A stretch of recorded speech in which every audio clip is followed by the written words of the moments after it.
এই যে দেখো পয়লা বৈশাখের দিন, তো কালকে তো চড়ক পুজোর ভিডিওটা দেখলেই, বিকেল থেকে শুরু করেছিলাম, তো সেখানে আর ভয়েস দেওয়া হয়নি। তো পয়লা বৈশাখের দিন এই যে দুপুরবেলা মাম্মাম আর এই যে আমার মেয়ে, তো দুজনে মিলে এখানে তো আমার বাবাই শুধু নাচ করেই যাচ্ছে, আর এই দেখো মাম্মামকেও নামিয়ে দিয়েছে ওর মা। তো ও শুধু দেখছে, এইদিকে সবাই মাটি খেলছে না, কাদামাটি, তো সেটাই দেখছে আর বুঝতে পারছে না যে কি করবে, কারণ সবাই এত নাচানাচি করছে গায়ের মধ্যে কাদামাটি মেখে।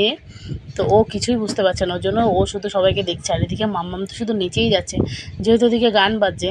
ভয়েসটা দিতে পারছি না কারণ কপিরাইট পড়বে ওর জন্য। তো তারপরে এই দেখো এদিকে সবাই মানে খেলা করছিল মাটি নিয়ে। তো ভিডিওটা দিতে অনেকটাই লেট হয়ে গেল, তোমরা কেউ কিছু মনে করো না। আসলে আমার একটা ছোট বাচ্চা আছে, তো ওকে সামলিয়ে পারি না, তো ওর জন্য একটু লেট হয়ে গেল। তো তারপরে এই যে বিকেলবেলা দেখো মাম্মাম এখানে নাচ করছে আমার মানে কাকার ছেলের সাথে, তোর মামার সাথেও নাচ করছে, খুবই আনন্দিত আর কি। বাবা একটু গান চললেই প্রচণ্ড নাচ করে, ও খুব মানে খুশি থাকতে ভালোবাসে আর কি, বাচ্চাদের সাথে একটু খেলাধুলা করবে, মিশতে বেশ ভালোবাসে আমার মেয়ে।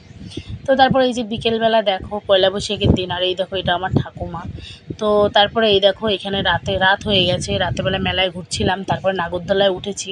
তো সত্যি মানে ভিডিওটা কেমন লাগলো একটু জানিও, আমার তো খুবই ভালো লেগেছে। তো সবাই ভালো থেকো, সুস্থ থেকো, টাটা। আর যে সাবস্ক্রাইব করোনি সাবস্ক্রাইব করে দিও।